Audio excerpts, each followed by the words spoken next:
Mari kita berdoa. Bapa di surga, kami datang padamu Tuhan, kami persiapkan hati kami untuk menyambut firman Tuhan. Kami percaya Roh Kudus-Mu telah berada dalam hati kami masing-masing. Pada saat ini Tuhan kami mohon sekali lagi boleh mengajar setiap kami ya Tuhan. Pakai juga Tuhan hamba-Mu untuk boleh menyampaikan firman Tuhan secara tepat, benar, dan jelas. Terima kasih ya Bapa, terpujilah dan mulialah nama-Mu. Di nama Yesus Kristus kami berdoa dan mengucap syukur. Amin. Bapak, Ibu, saudara-saudaraku sekalian, selamat pagi. Hari ini kita akan membahas tema siapakah aku, siapakah Anda. Dan sebagai dasar firman Tuhan kita akan melihat 2 Raja-Raja pasal 5. 2 Raja-Raja pasal 5. Cukup banyak ayatnya. Kami bertiga akan bacakan. Silakan Bapak Ibu saudara-saudara untuk menyimaknya. 2 Raja-Raja pasal 5. Naaman panglima Raja Aram adalah seorang terpandang di hadapan tuannya dan sangat dihormati. Sebab melalui dia Tuhan telah memberikan kemenangan pada Aram. Ia seorang pejuang gagah perkasa, tapi menderita suatu penyakit kulit. Orang Aram pernah melakukan penyerangan secara bergerombolan dan membawa sebagai tawanan seorang gadis remaja dari negeri Israel. Gadis itu menjadi pelayan istri Naaman.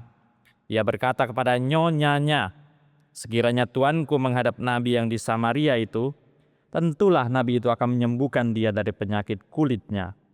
Lalu Naaman pergi memberitahukan pada tuannya, katanya, "Beginilah dikatakan oleh gadis dari negeri Israel itu." Jawab Raja Aram, "Baik, pergilah dan aku akan mengirim surat kepada Raja Israel."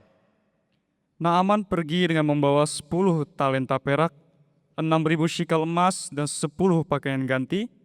Ia menyampaikan kepada Raja Israel surat yang berbunyi, "Ketika surat ini sampai kepadamu, ketahuilah bahwa aku mengutus Naaman, pegawaiku, supaya engkau menyembuhkan dia dari penyakit kulitnya." Segera sesudah Raja Israel membaca surat itu, ia mengoyak pakaiannya serta berkata, "Apakah aku ini Allah yang mematikan dan menghidupkan sehingga orang ini mengirim pesan kepadaku agar aku menyembuhkan seorang dari penyakit kulitnya? Lihatlah dan sadarilah, ia mencari gara-gara terhadap aku." Ketika didengar Elisa, abdi Allah itu, bahwa Raja Israel mengoyak pakaiannya, ia mengirim pesan kepada Raja, bunyinya, "Mengapa engkau mengoyak pakaianmu? Biarlah orang itu datang kepadaku, supaya ia tahu bahwa ada seorang nabi di Israel." Kemudian Naaman datang dengan kuda serta keretanya, dan berhenti di depan pintu rumah Elisa. Elisa menyuruh orang mengatakan kepadanya, "Pergi dan mandilah 7 kali di sungai Yordan, tubuhmu akan pulih kembali dan engkau menjadi tahir." Tetapi Naaman marah lalu pergi sambil berkata, "Sungguh kukira ia pasti keluar menemuiku dan berdiri menyebut nama Tuhan Allahnya, lalu menggerak-gerakkan tangannya di atas bagian yang sakit dan menyembuhkan penyakit kulit itu. Bukankah Abana dan papar-papar sungai-sungai Damsyik lebih baik daripada segala sungai di Israel? Bukankah aku dapat mandi di sana dan menjadi tahir?" Lalu ia berbalik dan pergi dengan geram. 13. Tetapi pegawai-pegawainya datang mendekat serta berkata kepadanya, "Bapa, seandainya nabi itu menyuruhmu melakukan hal yang sukar, bukankah engkau akan melakukannya? Apalagi ia hanya berkata kepadamu, 'Mandilah dan engkau akan menjadi tahir.'" Lalu ia turun membenamkan dirinya 7 kali dalam sungai Yordan, sesuai dengan perkataan abdi Allah itu. Tubuhnya pun pulih kembali seperti tubuh seorang anak kecil, dan ia menjadi tahir. Kemudian ia bersama seluruh pasukannya kembali kepada abdi Allah itu. Ketika sampai, ia berdiri di hadapan Elisa dan berkata, "Sekarang aku tahu bahwa di seluruh bumi tidak ada Allah kecuali di Israel. Karena itu, terimalah pemberian dari hambamu." Tetapi jawab Elisa, "Demi Tuhan yang hidup, yang aku layani, aku tidak akan menerima apapun." Naaman mendesak Elisa untuk menerimanya, namun ia tetap menolak. Lalu Naaman berkata, "Jikalau demikian, biarlah diberikan kepada hambamu ini tanah sebanyak muatan sepasang bagal. Sebab hamba-Mu ini tidak akan lagi mempersembahkan kurban bakaran atau kurban sembelihan kepada ilah lain kecuali kepada Tuhan. Kiranya Tuhan mengampuni hamba-Mu ini dalam hal ini, apabila tuanku masuk ke kuil Rimon untuk sujud menyembah di sana, dan ia bersandar pada tanganku, sehingga aku harus ikut sujud menyembah dalam kuil Rimon itu.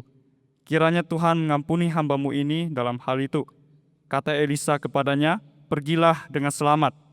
Setelah Naaman berjalan tidak beberapa jauh darinya, Gehasi hamba Elisa abdi Allah itu berkata, "Sesungguhnya tuanku terlalu baik hati kepada Naaman, orang Aram ini, dengan tidak menerima persembahan yang dibawanya.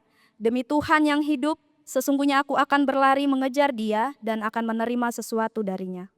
Lalu Gehasi mengejar Naaman dari belakang. Ketika Naaman melihat ada orang berlari-lari mengejarnya, ia segera turun dari kereta untuk menemui dia dan berkata, "Baik-baikkah semuanya?" Jawabnya, "Semuanya baik. Hanya tuanku Elisa menyuruh aku mengatakan, baru saja 2 orang muda dari antara rombongan Nabi datang kepadaku dari pegunungan Efraim. Berikanlah kepada mereka setalenta perak dan 2 pasang pakaian." Kata Naaman, "Silakan ambillah 2 talenta." Naaman mendesak dia dan membungkus 2 talenta perak dan 2 pasang pakaian di dalam 2 kantong. Ia lalu memberikannya kepada 2 orang hambanya dan mereka ini membawanya di depan Gehasi. Setelah mereka sampai ke bukit, Gehasi mengambilnya dari tangan mereka dan menyimpannya di rumah. Ia menyuruh kedua orang itu pergi, lalu mereka pun pergi. Ketika Gehasi masuk dan berdiri di hadapan tuannya, Elisa berkata kepadanya, "Dari mana engkau, Gehasi?" Jawabnya, "Hamba-Mu ini tidak pergi kemana-mana." Tetapi kata Elisa kepadanya, "Bukankah hatiku ikut pergi ketika orang itu turun dari keretanya menemui engkau?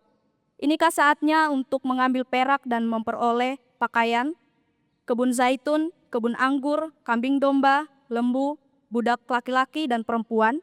Tetapi penyakit kulit Naaman akan melekat padamu dan kepada anak cucumu untuk selama-lamanya." Lalu Gehasi keluar dari hadapannya, ia kena penyakit kulit putih seperti salju. Demikianlah bacaan firman Tuhan. Terima kasih. Bapak, Ibu, dan saudara-saudara sekalian, dalam kisah yang panjang ini, tokoh utama yang menjadi perhatian adalah Naaman, atau tokoh bayangan adalah Elisa. Dan Elisa di sini mewakili Allah. Kita akan melihat bagian-bagian ini paragraf demi paragraf. Di dalam paragraf pertama, di sana berbicara tentang latar belakangnya.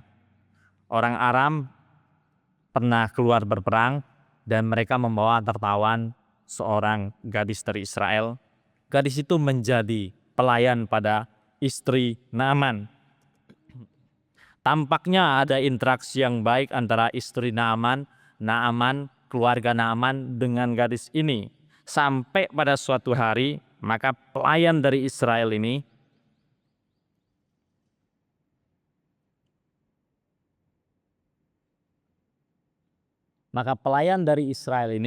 men-sharingkan kepada istri Naaman, "Seandainya saja tuanku pergi kepada nabi yang di Samaria, maka nabi itu akan menyembuhkan tuanku dari sakit kulitnya." Nah, mendengar perkataan ini, istrinya bicara kepada Naaman, lalu Naaman berpikir-pikir.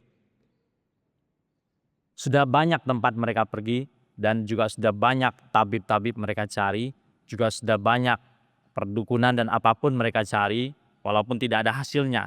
Sekarang ada kesaksian dari seorang pelayan mereka. Tampaknya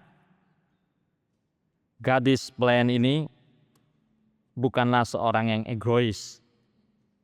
Dan tampaknya dia punya keyakinan yang besar tentang Nabi Allah yang tinggal di Samaria. Maka dia mau menyaksikan hal tersebut kepada bangsa atau orang yang telah menangkap dan menawannya. Jadi dia bekerja pada keluarga itu sebagai seorang tawanan. Tapi dia berkenan menyaksikan seorang nabi yang ada di Samaria. Gadis kecil ini tidak disebutkan namanya, tapi dia telah menyaksikan kebesaran Allah lewat nabi yang ada di Samaria. Siapakah saya dan siapakah Anda? Kalau Anda adalah gadis pelayan kecil itu dengan kapasitas yang semuanya terbatas, tapi dia masih berpikir untuk menyaksikan ada nabi yang di Samaria yang melaluinya Allah sudah bekerja menyatakan kuasanya. Maka Naaman menemui tuannya Raja Aram. Pada waktu itu yang berkuasa adalah Ben-Hadad II. Maka Ben-Hadad II mendengarkan dan dia mendengar nampaknya ini ada harapan yang baik untuk panglimanya. Lalu sebagai reaksi yang positif, Ben-Hadad II mengatakan, baik, saya akan tulis surat. Ya. Dia tidak mengatakan, ya sudah, kamu pergi aja sudah, urus saja sendiri. Ya. Tapi dia dengan kapasitasnya sebagai Raja Aram, dan dia berikhtiar menulis surat kepada Raja Israel, supaya perjalanan panglimanya kali ini semoga berhasil. Supaya perjalanan panglimanya ini menjalani pengobatan kiranya boleh berhasil, yaitu dengan menuliskan selembar surat. Maka dibawalah persembahan-persembahan. Ada angka-angka di sini disebutkan 10 talenta perak, 6.000 sikal emas, dan 10 pakaian. Pada zaman itu pakaian merupakan barang yang mahal. Sampai pada zaman Kristus pun demikian. Nah, mengenai 6.000 sikal emas itu setara dengan 2 talenta. Ya, 2 talenta emas setara dengan 6.000 sikal. Sekitar 68 kilogram emas. Satu angka yang besar. Sementara perak ada 10 talenta. Setara dengan 340 kilogram. Kalau ditotal-total dengan harga masa kini, ya mungkin bernilai lebih dari 130 miliar rupiah. Ya. Itu satu angka yang besar untuk bisa membangun padepokan nabi-nabi zaman Elia dan Elisa, yang hasilnya mungkin akan lebih luas daripada kampus kita ini berkali-kali lipat. Maka Raja Israel menerima surat dan menerima kedatangan rombongan Naaman. Ya. Ketika dia membaca surat tersebut, dikatakan dia mengoyakkan pakaiannya. Lalu dia berpikir, apakah saya ini Allah? Sehingga orang itu, raja itu, mengirim surat pada saya supaya saya menyembuhkan penyakit kulit. Pada waktu itu yang memerintah di Israel adalah Yoram.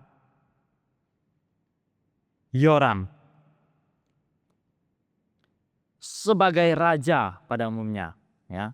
Yoram lebih berpikir soal kekuatan politik, angkatan bersenjata maupun ekonomi. Lalu dia sampai pada kesimpulan, orang ini nampaknya mencari gara-gara terhadap saya. Ya. Bahasa zaman sekarang kita mungkin bisa mengatakan ini seorang raja sedang baper. Ya. Bawa perasaan. Sehingga dia menarik kesimpulan dari surat itu sebagai asumsinya, orang ini mencari gara-gara terhadap saya supaya terjadi peperangan. Bapak, Ibu, dan saudara-saudaraku sekalian, kita tahu ya, dan kita lihat di sini, tidak ada sama sekali maksud dari Ben-Hadad untuk mencari gara-gara. Kedatangan rombongan Naaman juga tidak ada urusannya dengan peperangan, dengan politik, dengan kekuatan ekonomi, dan apapun itu. Kedatangan rombongan ini hanya dengan satu tujuan, supaya penyakit kulit Naaman diobati dan disembuhkan. Siapakah saya dan siapakah Anda? Kalau Anda adalah Raja Yoram, dengan kacamata apakah kita membaca surat tersebut? Apakah kita akan seperti Yoram, menjadi seorang yang bawa perasaan, berasumsi ini, berasumsi itu, berasumsi ini, berasumsi itu? Raja pada umumnya memang berpikir demikian, tapi biarlah kita tidak berpikir demikian. Pada perikop selanjutnya, ayat 8 sampai 12. Elisa mendapatkan kabar Raja Yoram telah mengoyakkan pakaiannya sebagai reaksi atas kedatangan rombongan Naaman yang membawa surat dari Ben-Hadad II. Maka Alkitab mencatat Elisa mengirim utusan, mengirim pesan. Mengapa engkau mengoyakkan pakaianmu, Raja Yoram? Suruhlah mereka datang kepadaku. Biarlah mereka itu tahu bahwa ada nabi di Israel. Suruh mereka datang padaku. Engkau tidak perlu urus rombongan Naaman dan rombongan dari Aram. Biar mereka datang kepadaku dan biar mereka bisa tahu ada nabi di Israel. Lalu Naaman berpikir, ya, sampai depan rumah, nabi itu akan keluar. Dengan berdasarkan nama Allahnya, meletakkan tangan. Ya. Sibiribara buru-buru-buru. Lapa. Dan menyembuhkan sakit kulitnya. Ya. Naaman sudah punya pikiran, seperti itu orang ini nanti akan mengobati saya, menyembuhkan sakit kulit saya. Ternyata tidak keluar orangnya. Ya. Cuma pesannya keluar. Pesannya bilang, pergilah ke sungai Yordan, mandi di sana 7 kali, dan engkau akan menjadi tahir. Dapat pesan seperti itu, satu pihak awalnya jengkel jadi hilang jengkelnya. Ya. Pergi ke sungai Yordan, mandi 7 kali, akan menjadi tahir. Ya pikir. Ya Naaman juga bukan seorang yang bodoh walaupun dia bukan tabib. Ya. Dia berperang, dia pergi ke sana kemari, dan dia juga sudah mencari pengobatan ke sana kemari, dan belum ada hasil. Maka ketika dia sarankan, pergi ke sungai Yordan mandi 7 kali. Naaman dengan berpikir secara logis dan jernih, dia berkata, bukankah Abana dan Parpat itu jauh lebih baik dari sungai-sungai yang ada di Israel? Abana mengalir dari pegunungan Libanon dan airnya bagus, bersih, jernih. Parpar mengalir dari sisi timur Hermon menuju Damsik dan airnya juga bagus, bersih, jernih. Apa lebihnya sungai Yordan dari sungai Abana dan Parpar? Dan Naaman tahu tidak ada lebihnya Yordan. Abana dan Parpar lebih jauh, lebih jernih, lebih bersih airnya daripada sungai yang ada di Israel, bukan hanya sungai Yordan. Maka dengan menimbang-nimbang hal ini, Naaman berpikir, ya sudahlah, tampaknya tidak ada harapan. Siap-siap mereka balik.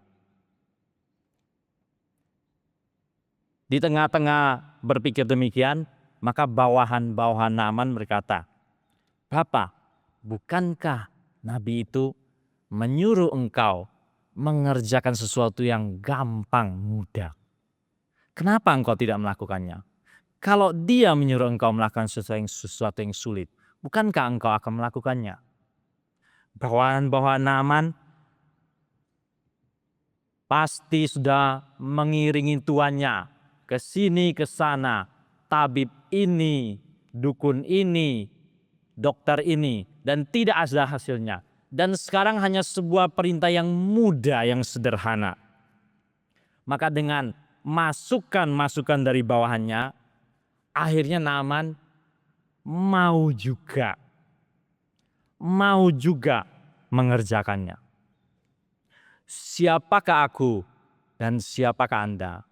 Kalau engkau adalah bawahan-bawahan Naaman, apakah engkau akan berbicara kepada tuanmu? Ataukah engkau tetap menutup mulutmu? Terserah pada tuanmu untuk mengerjakan apapun. Tapi bawahan-bawahan Naaman, mereka merindukan kesembuhan dari tuannya.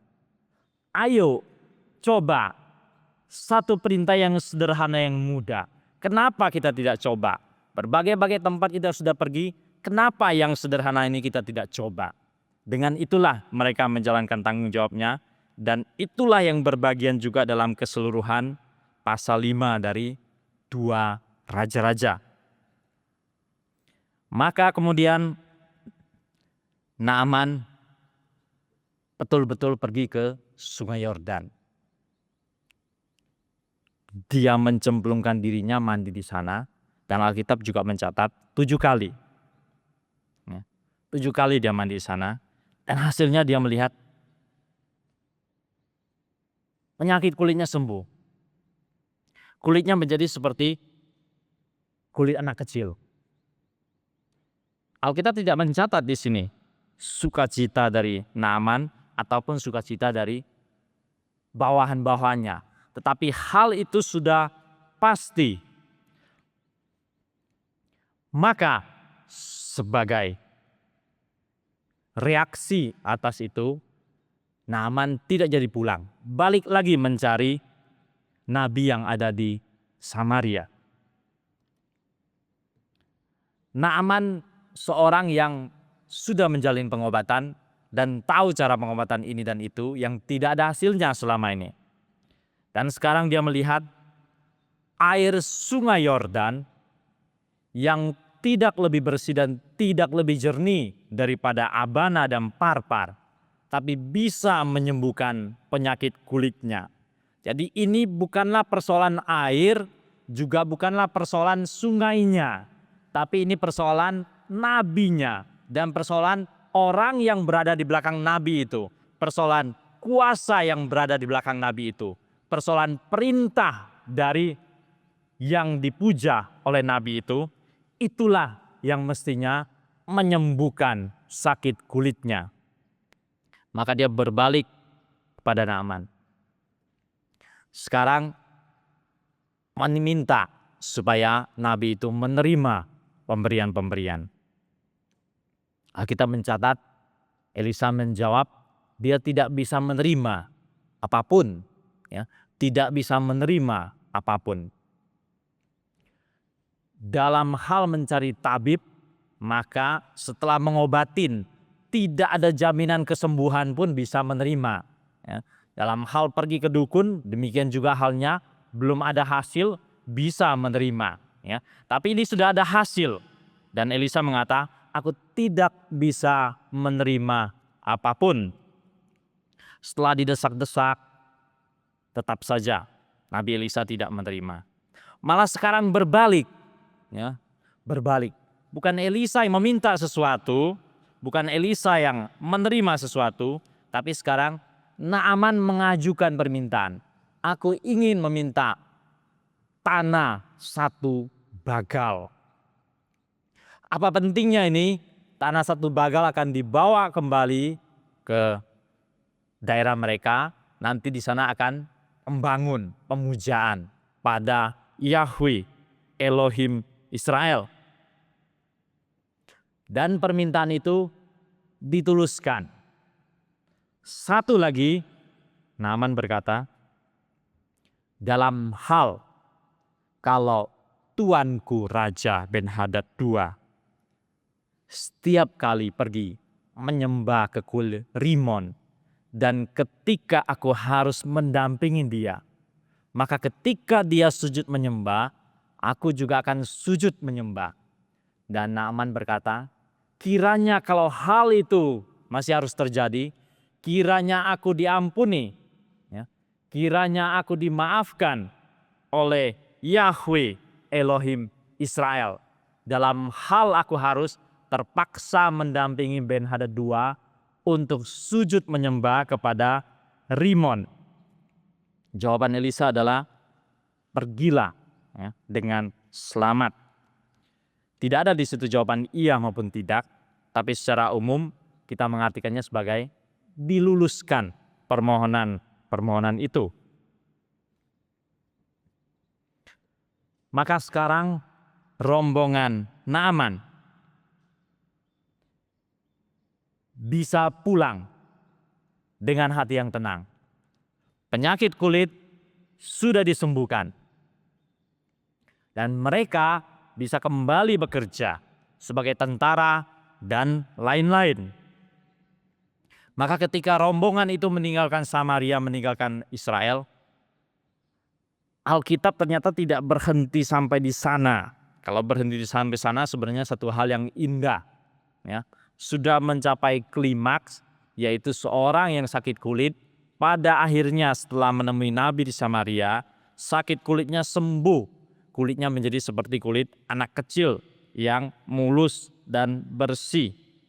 Tapi ternyata catatan 2 Raja-Raja pasal 5 masih berlanjut. Dan ini cenderung menuju anti klimaks. Kisahnya ternyata tidak berakhir pada Naaman, tapi kisahnya terus berlanjut.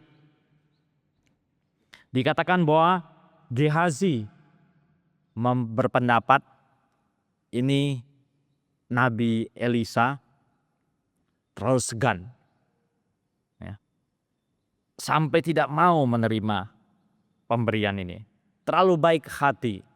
Maka ketika rombongan tersebut berjalan, dikatakan Gehazi bergegas mengejar. Dan dari belakang rombongan Naaman mendengar ada yang mengejar mereka, mereka stop dan mereka bertanya, baik-baikkah semuanya? Gehazi menjawab, baik-baik.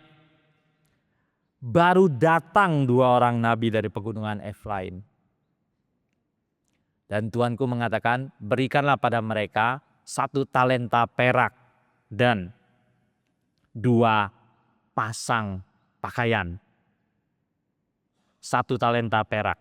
1 talenta perak setara dengan setengah dari beratnya emas yang mereka bawa.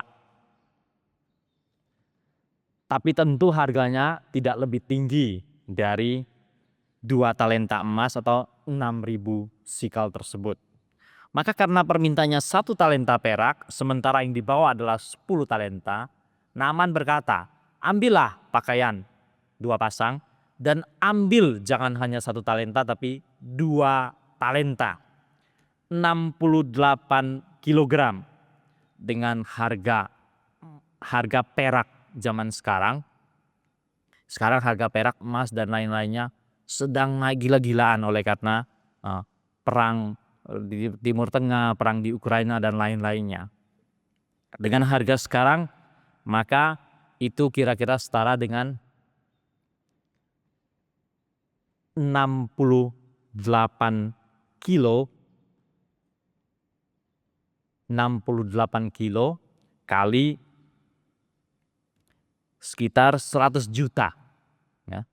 Jadi satu angka yang tinggi sekali. Dan dengan itu bisa membangun, membeli ladang, mendapatkan budak laki-laki, mendapatkan budak perempuan. Dan berat barang itu membutuhkan 2 orang pembantu dari Naaman untuk mengangkutnya di depan Gehazi. Maka barang-barang itu diangkut, dimasukkan ke dalam rumah Gehazi. Dan kemudian dia baru menjumpai Nabi Elisa. Nabi Elisa bertanya, dari mana saja? Tidak dari mana-mana. Tapi Nabi Elisa mengatakan, ketika engkau pergi, hatiku ikut pergi. Ketika engkau turun, hatiku ikut turun. Dan ketika orang-orang itu menjumpai engkau, hatiku pun ada di sana. Dan pertanyaan Elisa adalah, dalam hal ini TB2 sedikit berbeda dari TB1, dan memang di dalam bagian ini TB2 terjemahnya menjadi lebih baik. Pertanyaan yang kedua, inikah saatnya untuk mengambil perak dan memperoleh pakaian kebun anggur, kebun zaitun, kambing, domba, lembu, budak laki-laki, dan perempuan? Inikah saatnya?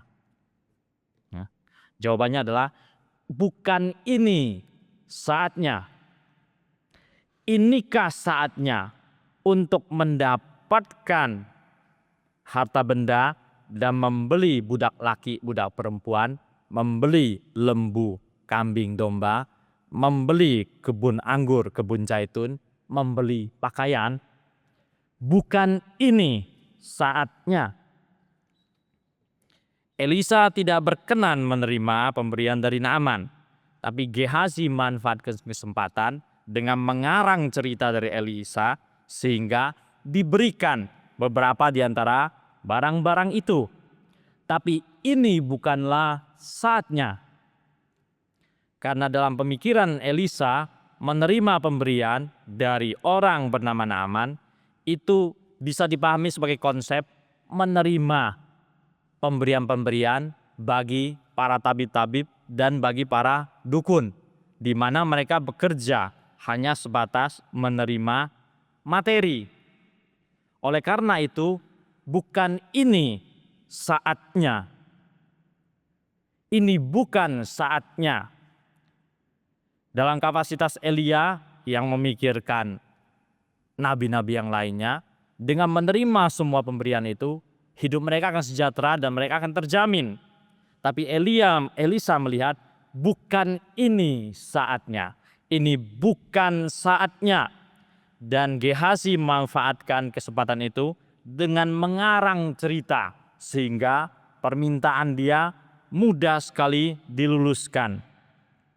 Lalu 2 Raja-Raja pasal 5 berujung dengan ayat 27.